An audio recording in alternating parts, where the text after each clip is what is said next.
Saya Anastasia. Saya akan membahas mengenai General Control. Dalam General Control ada 6 kategori, yaitu yang pertama, administrasi fungsi teknologi informasi, pembagian tugas dalam teknologi informasi, pengembangan sistem, keamanan fisik dan online, rencana kontingensi dan backup, dan pengendalian hardware. Kita akan mencoba membahas ini satu persatu. Yang pertama, administrasi fungsi teknologi informasi. Untuk melihat apakah suatu teknologi informasi dalam suatu perusahaan itu merupakan prioritas, itu bisa dilihat dari pemberian tanggung jawab mengenai teknologi informasi tersebut oleh manajemen. Jadi, kalau misalnya tanggung jawab tersebut diberikan kepada Chief Information Manager atau CIO, itu maka berarti sistem informasi tersebut merupakan prioritas dalam suatu perusahaan. Sedangkan apabila diberikan kepada pegawai tingkat rendah atau bahkan konsultan dari luar perusahaan, maka teknologi informasi tersebut bukan merupakan prioritas dari suatu organisasi. Contoh pengendalian atas administrasi fungsi teknologi informasi adalah CIO biasanya itu harus melapor kepada manajer senior dan direksi. Yang kedua, pemisahan tugas dalam teknologi informasi. Pemisahan tugas yang ideal dalam teknologi informasi itu adalah sebagai berikut: manajemen teknologi informasi, pengembangan sistem, operasi, dan pengendalian data. Berikut adalah bagian pemisahan tugas teknologi informasi. Jadi yang pertama, Chief Information Officer atau IT Manager itu ada pembagian tugasnya dengan Security Administrator. Dalam sistem development itu ada pembagian tugas antara sistem analis dan programmer. Dalam operasi, ada pembagian tugas antara computer operator, librarian, dan network administrator. Dalam data control, itu juga ada pembagian tugas antara data input-output control dengan database administrator. Yang pertama, dalam manajemen teknologi informasi, ada pembagian tugas antara CIO dengan administrator keamanan. CIO bertanggung jawab untuk mengawasi fungsi teknologi informasi dan memastikan bahwa aktivitas yang dilakukan sesuai dengan rencana strategis teknologi informasi. Administrator keamanan memiliki tugas untuk memonitor akses fisik dan online atas hardware, software, dan data, serta menginvestigasi keseluruhan pelanggaran keamanan. Dalam pengembangan sistem, itu diadakan pembagian tugas antara analis sistem dan programmer. Analis sistem bertanggung jawab atas keseluruhan rancangan dari masing-masing sistem aplikasi dan mengkoordinasikan pengembangan dan perubahan sistem teknologi informasi. Sedangkan programmer bertanggung jawab untuk mengembangkan diagram alir untuk setiap aplikasi baru, mempersiapkan instruksi komputer, menguji program, dan mendokumentasikan hasilnya. Kemudian dalam operasi, itu dibedakan tugas antara operator komputer, librarian, dan administrator jaringan. Operator komputer bertanggung jawab atas operasi komputer harian dan memantau panel komputer untuk mengetahui efisiensi komputer dan kegagalan pemakaian komputer. Sedangkan librarian bertanggung jawab untuk mengendalikan penggunaan program komputer, file transaksi, serta dokumentasi dan catatan komputer lainnya. Untuk administrator jaringan bertanggung jawab untuk perencanaan, pengimplementasian, dan menjaga operasi jaringan dari server yang menghubungkan pengguna pada beragam aplikasi dan file data. Untuk pengendalian data, dipisahkan tugas antara pengendali data input atau output dengan administrator database. Untuk pengendali data input atau output, bertanggung jawab untuk memverifikasi kualitas dari input dan output, sedangkan administrator database bertanggung jawab untuk operasi dan keamanan akses pada database. Kemudian, kategori yang ketiga mengenai pengembangan sistem. Pengembangan sistem itu meliputi dua hal, yaitu yang pertama, pembelian software atau mengembangkan perangkat lunak sendiri untuk kebutuhan organisasi, dan pengujian software untuk memastikan bahwa software yang baru sesuai dengan software dan hardware yang ada, dan menentukan apakah hardware dan software tersebut dapat mengatasi volume transaksi yang dibutuhkan. Nah, dalam pengujian software ini, ada dua jenis, yaitu pilot testing dan parallel testing.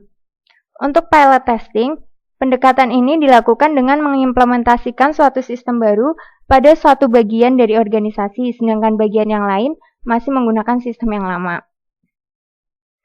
Untuk parallel testing, pendekatan ini dilakukan dengan mengoperasikan sistem yang baru dan lama secara simultan di semua lokasi. Dokumentasi mengenai sistem yang memadai dibutuhkan untuk software yang baru dan dimodifikasi. Setelah perangkat lunak sudah diuji dan didokumentasikan, maka perangkat lunak tersebut akan ditransfer pada librarian untuk memastikan bahwa hanya perangkat lunak yang diotorisasi saja yang diterima. Kemudian mengenai keamanan fisik dan online, pengendalian fisik itu membatasi akses pada hardware, software, dan backup data file pada pita dan piringan magnetik, hard drives, CD, dan external disk. Contoh lain dari pengendalian fisik adalah dengan menggunakan keypad entrance, page entry system, kamera pengaman, dan personil keamanan. Kemudian untuk pengendalian akses online, itu dilakukan dengan penggunaan user ID dan password untuk mengakses software dan file data agar dapat mengurangi adanya perubahan pada software atau file data yang tidak terotorisasi. Kemudian untuk rencana kontingensi dan backup. Jadi dalam suatu organisasi itu bisa terjadi kerusakan mengenai data. Penyebab kerusakannya bisa terjadi karena kerusakan listrik, kebakaran, panas atau kelembapan yang berlebihan, kerusakan akibat air, maupun sabotase. Rencana kontingensi dan backup yang bisa dilakukan. Yang pertama, adanya generator atau baterai untuk sumber daya ketika terjadi pemadaman listrik. Kemudian penyimpanan software dan file data yang penting di luar lokasi organisasi atau menggunakan perusahaan yang spesialisasinya pada keamanan penyimpanan data. Untuk pengendalian hardware, itu biasanya ada dalam peralatan komputer dan biasanya dia melaporkan kegagalan peralatan. Sebagai contoh, apabila ada kerusakan pada memori atau hard drive, maka dalam monitor akan muncul pesan yang memberitahukan kerusakan tersebut. Selanjutnya, untuk application control akan dijelaskan oleh Danang. Saya Danang, saya akan menjelaskan tentang pengendalian dokumen sumber dan pengendalian pengkodean.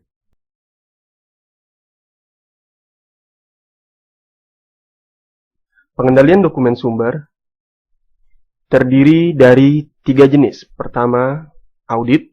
Yang kedua, menggunakan dokumen sumber secara berurutan. Dan ketiga, menggunakan penomoran dokumen. Untuk penomoran dokumen digunakan agar untuk mendapatkan akuntansi yang akurat dan jejak audit yang baik. Dokumen sumber menggunakan dokumen sumber secara berurutan untuk menjamin keamanan fisik, serta harus ada akses yang terbatas untuk dokumen sumber, sehingga hanya orang-orang yang terotorisasi saja yang dapat menggunakan dokumen-dokumen tersebut.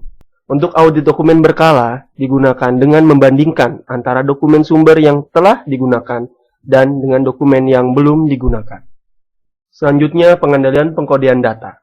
Pengendalian pengkodean data untuk meminimalisasi kesalahan 2 jenis, yaitu kesalahan transkripsi dan kesalahan transposisi. Berikut adalah penjelasan dari kesalahan transkripsi.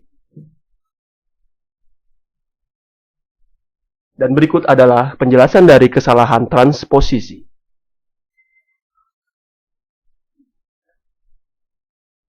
Selanjutnya adalah cek digit. Cek digit digunakan untuk memvalidasi angka-angka field yang digunakan oleh komputer untuk menghindari kesalahan. Berikut adalah beberapa metode cek digit. Ini adalah salah satu contoh cek digit dengan menggunakan modulus 11. Angka-angka di atas yang berwarna orange kita kalikan dengan menggunakan pembebanan yang kita tentukan sebelumnya.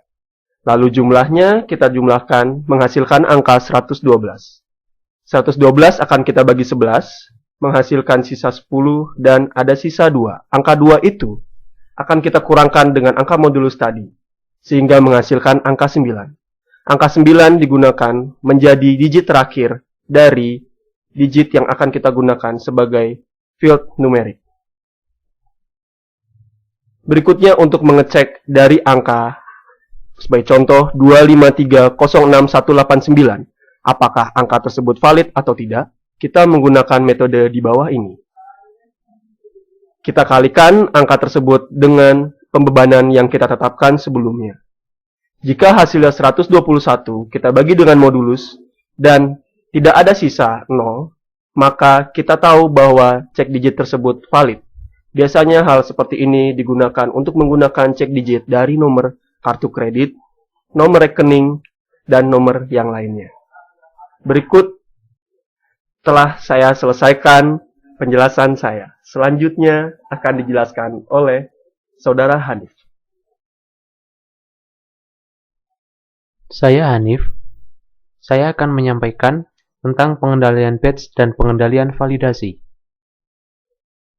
Pengendalian batch merupakan metode yang tidak efektif dalam mengelola volume data transaksi yang besar dalam sistem. Tujuan dari pengendalian batch adalah untuk merekonsiliasi output yang dihasilkan oleh sistem dengan input yang dimasukkan ke dalam sistem terkait.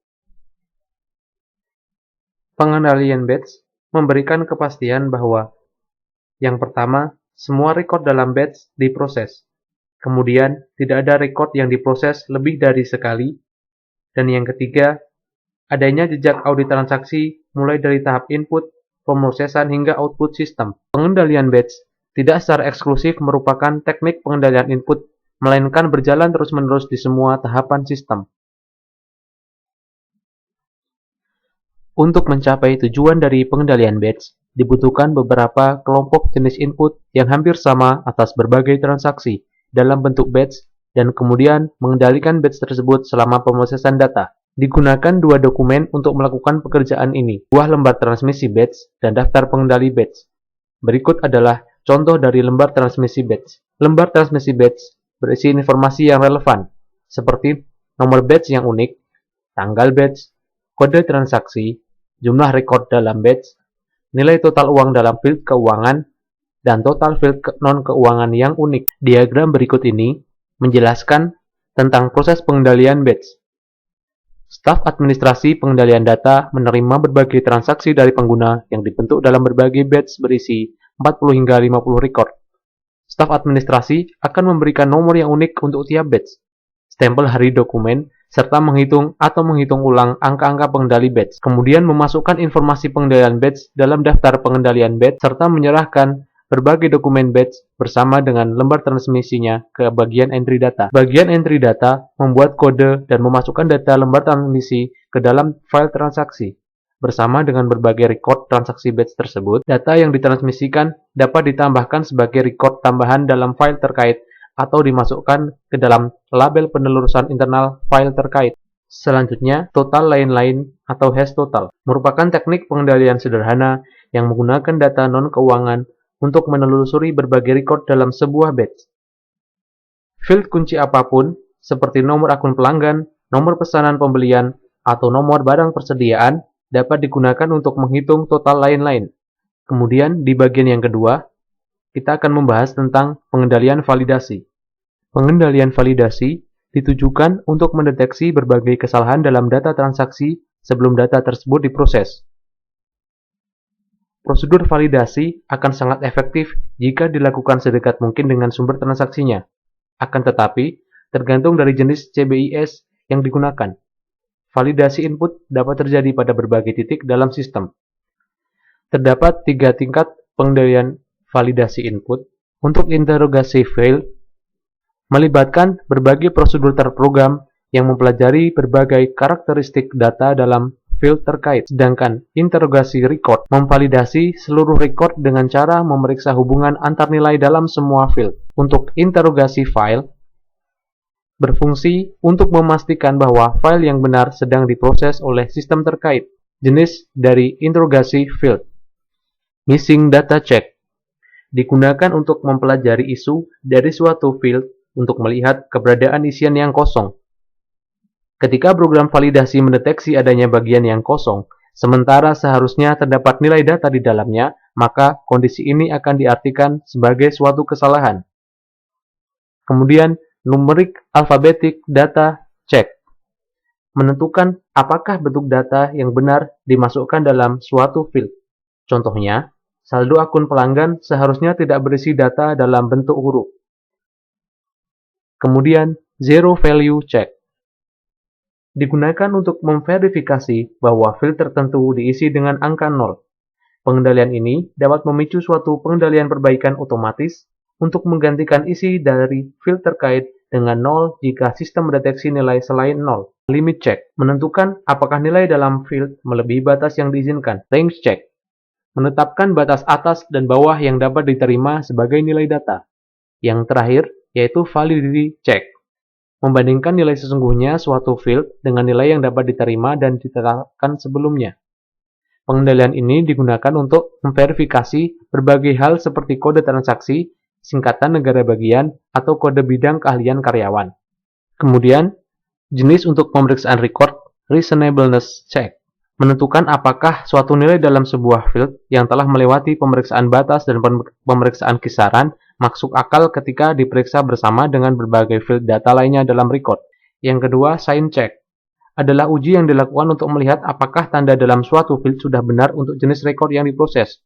Contohnya dalam sistem pemrosesan pesanan penjualan, field nilai uang harus bernilai positif untuk pesanan penjualan, tetapi negatif untuk transaksi retur penjualan. Dan yang terakhir adalah sequence check, digunakan untuk menentukan apakah suatu record tidak dapat digunakan.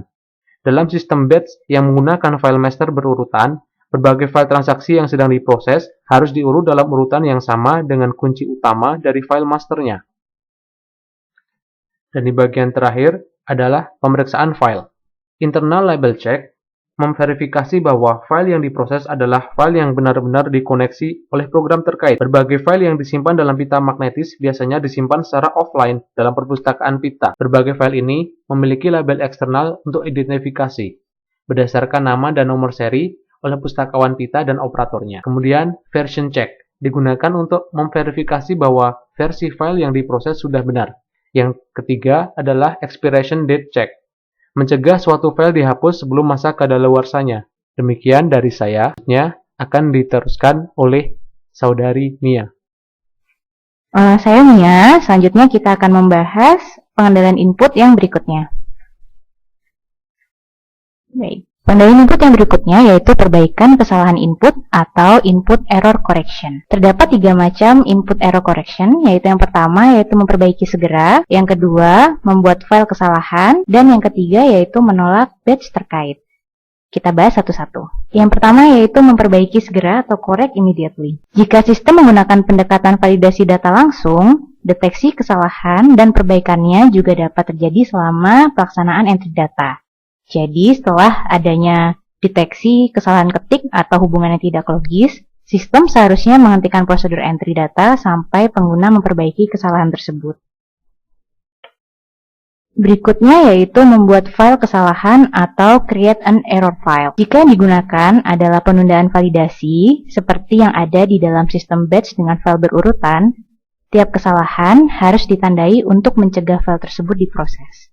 Jadi, pada akhir prosedur validasi, record yang ditandai sebagai kesalahan tersebut dikeluarkan dari batch dan dimasukkan ke dalam file sementara penyimpan kesalahan sampai kesalahan tersebut diperiksa. File inilah yang disebut dengan error file atau file kesalahan. Selanjutnya yaitu menolak batch terkait. Nah, di sini beberapa bentuk kesalahan berkaitan dengan batch terkait secara keseluruhan sehingga tidak dapat dengan jelas dihubungkan dengan record tertentu. Sebagai contoh yaitu lembar transmisi untuk satu batch pesanan penjualan yang menunjukkan nilai penjualan total 17.077.500, sedangkan prosedur input data menghitung nilai penjualan total hanya senilai 16.988.750. Untuk kejadian seperti ini, solusi yang terbaik adalah menghentikan pemrosesan dan mengembalikan keseluruhan batch ke bagian pengendalian data untuk dievaluasi, diperbaiki, dan kemudian diserahkan pulang. Berikutnya yaitu mengenai sistem input yang digeneralisasi atau Generalized Data Input System atau yang sering disingkat dengan GDIS. GDIS ini merupakan suatu sistem yang meliputi berbagai prosedur terpusat yang mengelola input data untuk semua sistem pemrosesan transaksi di perusahaan. Apa sih sebenarnya kelebihan dari GDIS ini? Yang pertama yaitu GDIS memperbaiki pengendalian dengan membuat sistem yang sama untuk melakukan validasi data. Yang kedua, GDIS memastikan bahwa tiap aplikasi sistem informasi akuntansi menggunakan standar secara konsisten untuk validasi data. Dan yang ketiga, GDIS memperbaiki efisiensi perbaikan sistem. GDIS memiliki 5 komponen utama. Yang pertama yaitu modul validasi yang digeneralisasi. Yang kedua yaitu file data yang divalidasi. Yang ketiga yaitu file kesalahan. Keempat, laporan kesalahan. Dan yang kelima, daftar transaksi. Selanjutnya kita akan membahas komponen utama ini satu persatu. Yang pertama yaitu modul validasi yang digeneralisasi atau Generalized Validation Module. Modul ini melakukan berbagai pekerjaan validasi rutin standar yang umum ditemui di banyak aplikasi.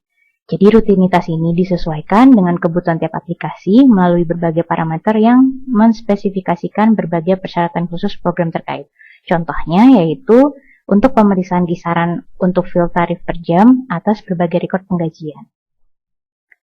Komponen berikutnya yaitu file data yang divalidasi atau Validated Data File.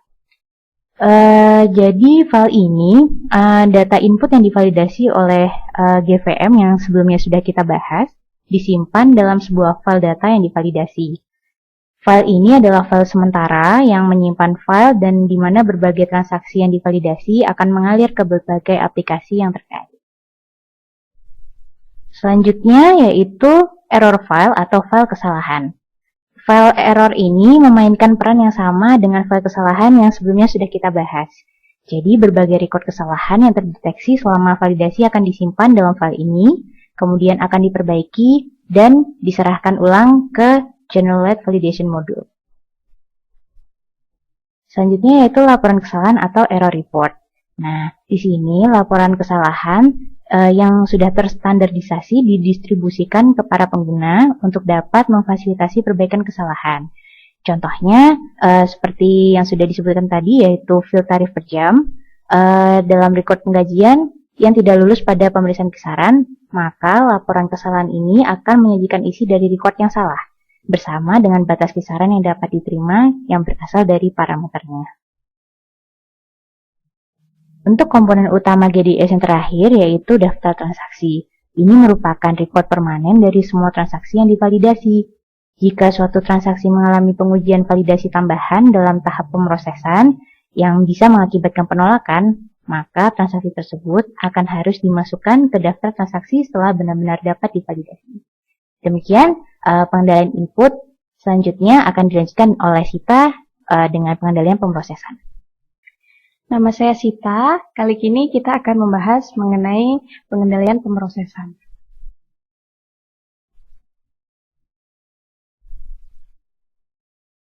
Pengendalian pemrosesan atau processing controls dilaksanakan setelah data memasuki sistem dan program-program aplikasi mengolah data tersebut.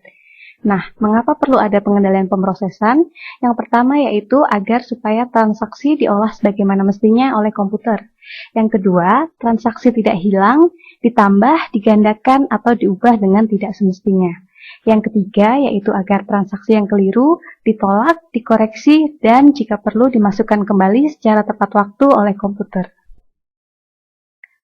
Nah, pengendalian pemrosesan terdiri atas 5 jenis pengendalian, yaitu yang pertama yaitu pemeliharaan ketepatan data, yang kedua pengujian terprogram atas batasan dan memadainya pengolahan, yang ketiga pengendalian atas file, yang keempat pengendalian intervensi operator, dan yang terakhir pengendalian jejak audit. Kita masuk ke pengendalian pertama yaitu pemeliharaan ketepatan data. Di sini ada 6 pengendalian, yang pertama yaitu batch control total, kemudian run to run control total, transaction log, pullback procedure, restart procedure, dan yang terakhir recovery procedure. Batch control total dilakukan dengan membandingkan total batch keluaran dengan total batch semula untuk mengidentifikasi apabila terjadi perbedaan. Run to run control total menggunakan jumlah dalam pengendalian keluaran yang berasal dari satu proses sebagai jumlah pengendalian masukan dalam proses berikutnya. Transaction log mencatat segala aktivitas yang terjadi dalam pemrosesan komputer sehingga dapat pula berfungsi sebagai audit trail. Berikutnya, fallback procedure yaitu ketika suatu sistem tidak beroperasi, maka transaksi-transaksi akan dikumpulkan dan dikendalikan sehingga pada saat sistem beroperasi kembali, maka transaksi-transaksi tersebut tidak tercecer atau hilang. Restart prosedur memulai pemakaian kembali sistem setelah dilakukan pemberhentian aktivitas sementara. Recovery prosedur mengembalikan kondisi semula apabila terjadi kejadian yang tidak semestinya pada sistem.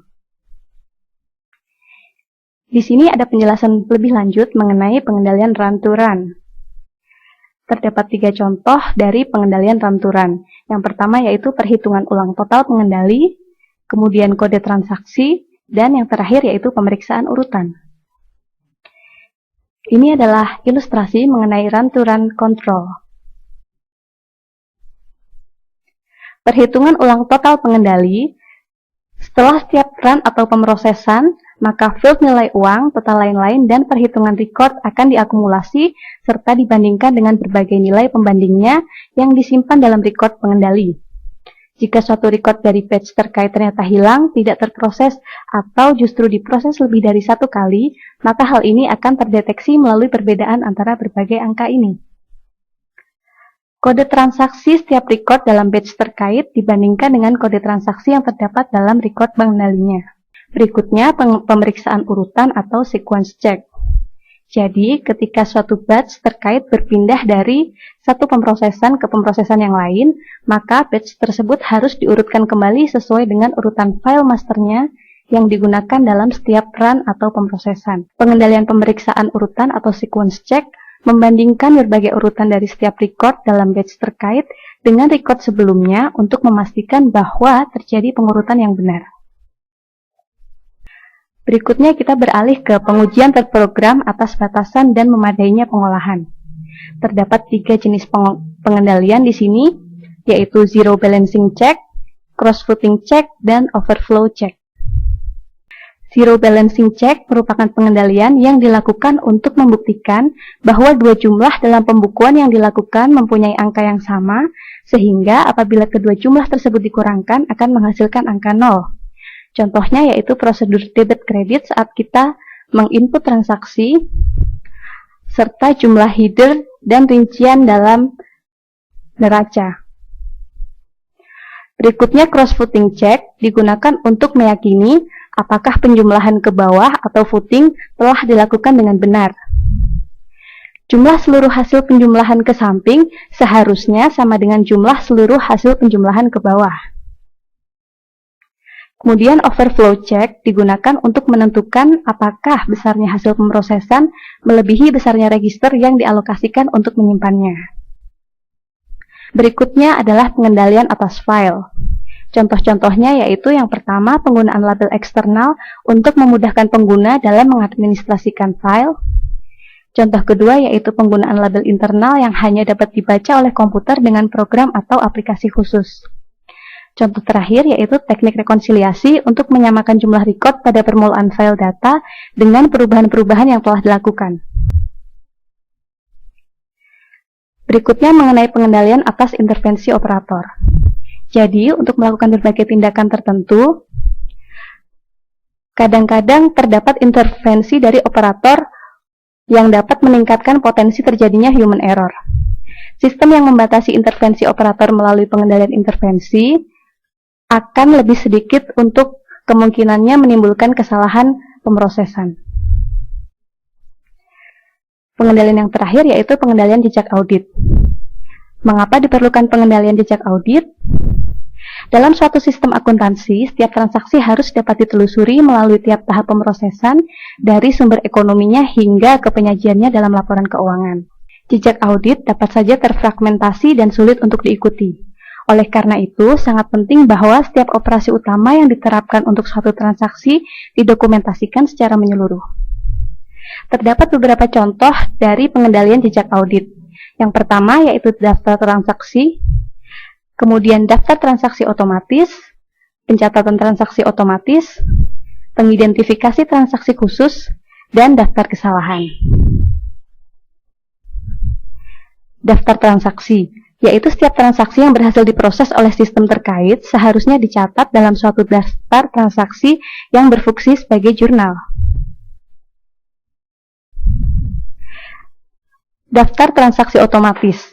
Beberapa transaksi dipicu secara internal oleh sistem. Misalnya, jika persediaan jatuh di bawah titik pemesanan ulang yang telah ditetapkan, maka sistem akan secara otomatis memproses sebuah pesanan pembelian. Nah, untuk memelihara jejak audit dari aktivitas ini, semua transaksi yang dihasilkan secara internal harus dimasukkan ke dalam daftar transaksi. Pencatatan transaksi otomatis. Untuk memelihara pengendalian atas berbagai transaksi otomatis yang diproses oleh sistem, maka pengguna akhir yang bertanggung jawab harus menerima sebuah daftar terperinci mengenai seluruh transaksi yang dilakukan. Berikutnya yaitu pengidentifikasi transaksi khusus. Setiap transaksi yang diproses oleh sistem harus secara khusus diidentifikasi melalui sebuah nomor transaksi. Pemberian nomor ini adalah satu-satunya cara yang praktis untuk menelusuri suatu transaksi melalui basis data yang berisi ribuan atau bahkan jutaan record. Dalam sistem real-time yang tidak menggunakan dokumen sumber, maka sistem harus memberikan nomor khusus untuk setiap transaksi. Yang terakhir yaitu daftar kesalahan. Daftar semua record yang salah seharusnya diserahkan ke pengguna akhir untuk membantu perbaikan kesalahan dan penyerahan ulang. Nah, berikutnya mengenai pengendalian output akan disampaikan oleh Ucup. Nama saya Yusuf. Pada bagian ini saya akan menjelaskan mengenai pengendalian output. Tujuan dari pengendalian output adalah untuk memastikan bahwa yang pertama, output sistem tidak hilang, salah arah atau rusak, dan yang kedua untuk memastikan tidak terjadi pelanggaran privasi. Misalnya dengan mengungkapkan data rahasia pasien atau mengungkapkan hasil riset pasar yang tentunya akan berdampak merugikan pada perusahaan. Metode pemrosesan data yang kita kenal ada dua, yakni sistem batch dan sistem real time. Pada bagian ini, kita akan membahas mengenai exposure yang berpotensi terjadi di kedua sistem tersebut dan bagaimana cara untuk mengatasinya. Adapun sistem batch sendiri lebih mudah dihadapkan pada berbagai exposure sehingga membutuhkan tingkat pengendalian yang lebih tinggi daripada sistem real time. Ini adalah gambar tahapan dalam proses output dalam sistem batch. Dalam setiap tahapan ini ada titik potensi terjadinya exposure. Yang pertama adalah tahap output spooling. Output spooling berguna untuk mengurangi penumpukan pekerjaan langsung pada printer. Output diarahkan terlebih dahulu ke file yang berupa disk magnetis sebelum mengarah ke printer. Dalam tahap ini terdapat 4 potensi exposure. Yang pertama adalah operator dapat mengubah nilai data, mengubah salinan file, membuat salinan yang tidak sah, dan menghancurkan file. Untuk itu, auditor harus menyadari berbagai potensi exposure ini dan memastikan bahwa terdapat berbagai prosedur akses dan pembuatan cadangan yang memadai untuk melindungi file output tersebut. Yang kedua adalah tahap pencetakan. Program pencetakan akan menghasilkan output kertas dari file output. Ada 4 tindakan operator yang umum dilakukan dalam tahap ini, yakni yang pertama adalah menghentikan sementara, kemudian memasukkan parameter yang diperlukan, memulai run pencetakan kembali setelah penghentian sementara, dan mengambil output dari printer tersebut. Ada 2 jenis exposure pada proses pencetakan. Yang pertama adalah pembuatan salinan yang tidak sah atas output. Untuk mengatasinya, ada 2 hal yang bisa dilaksanakan. Yang pertama adalah memberi nomor pada faktur, sehingga apabila terjadi salinan yang tidak sah, bisa segera terdeteksi. Atau bisa juga, yang kedua, untuk pencetakan data-data atau informasi yang sangat sensitif, bisa ditugaskan seorang pengawas untuk mengawasi proses pencetakan tersebut. Exposure yang kedua, operator mungkin akan melihat output yang sensitif. Untuk mengatasinya, ada 2 hal yang bisa dilaksanakan. Yang pertama adalah membuat kertas khusus multilapisan, di mana salinan bagian atas diberi lapisan warna hitam agar tidak terbaca. Kemudian bisa juga dengan membuat printer jarak jauh, sehingga operator tidak dapat mengendalikan printer tersebut, sehingga dia tidak dapat melihat data-data dan informasi sensitif yang ditemukan dalam tahap tersebut.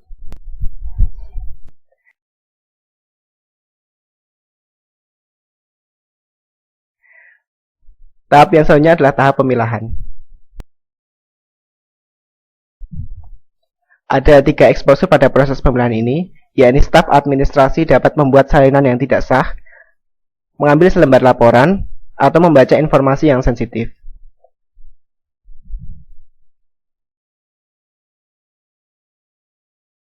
Untuk mengatasinya, perlu pengendalian yang dilakukan dengan pengawasan secara langsung, atau untuk informasi yang sangat sensitif, maka pemilahan dapat dilakukan langsung oleh pengguna akhir yang terkait. Kemudian masalah sampah atau garbage. Sampah dari output yang berupa kertas bukan merupakan barang yang sama sekali tidak berharga, karena bisa jadi ada orang tertentu yang akan mengorek sampah tersebut untuk mendapatkan informasi-informasi penting yang mungkin ikut terbuang. Sehingga untuk mengatasinya, bisa digunakan mesin penghancur kertas, sehingga sampah yang dikeluarkan atau dihasilkan dari sistem tersebut tidak bisa ditelusuri kembali dan tidak bisa dilihat data-data yang ada di dalamnya. Selanjutnya adalah tahap pengendalian data. Di dalam tahap ini, staf pengendali data akan memeriksa keakuratan informasi yang tidak diolah untuk kemudian didistribusikan kepada pengguna akhir. Eksposur yang mungkin terjadi adalah bahwa staf dapat membaca informasi-informasi yang sangat sensitif, sehingga untuk informasi yang sensitif tersebut bisa langsung didistribusikan kepada pengguna akhir, sehingga pengguna akhirlah yang akan memeriksa keakuratan informasi tersebut. Tahap selanjutnya adalah distribusi laporan. Dalam distribusi laporan ada 3 eksposur yang mungkin terjadi, yakni laporan tersebut hilang, dicuri, atau salah kirim. Untuk mengatasinya, bisa dilakukan dengan mengirimkan lewat kotak surat, menggunakan jasa kurir, atau pengguna diharuskan untuk mengambil sendiri ke pusat distribusi. Kemudian pengendalian pengguna akhir. Pengguna akhir perlu memeriksa kembali laporan yang telah diterimanya untuk memeriksa keakuratan apabila mungkin terlewatkan oleh staf pengendali data. Kemudian apabila ditemukan kesalahan yang terjadi, maka ia harus melaporkan kesalahan tersebut kepada manajemen sistem. Dan apabila laporan yang diterimanya itu telah benar, maka dia perlu menyimpan laporan tersebut di tempat yang aman. Sistem yang kedua adalah sistem real time. Karakteristik sistem real time itu mengarahkan output langsung ke layar, terminal atau printer pengguna, sehingga meniadakan perantara dari pusat komputer ke pengguna. Dengan demikian, sistem real time ini akan menghilangkan sejumlah exposure yang mungkin terjadi seperti di dalam sistem batch. Namun, bukan berarti sistem real time ini tanpa ancaman sama sekali. Ada 2 ancaman utama dalam sistem real time. Yang pertama adalah kegagalan perlengkapan. Ini terjadi ketika perlengkapan tidak beroperasi bagaimana mestinya. Dan yang kedua adalah tindakan melanggar hukum yang dilakukan oleh manusia untuk mengakali sistem atau sengaja untuk merusak sistem tersebut. Demikian pembahasan dari saya yang sekaligus mengakhiri pembahasan mengenai General Control dan Application Control pada audit sistem informasi ini. Semoga bermanfaat dan terima kasih.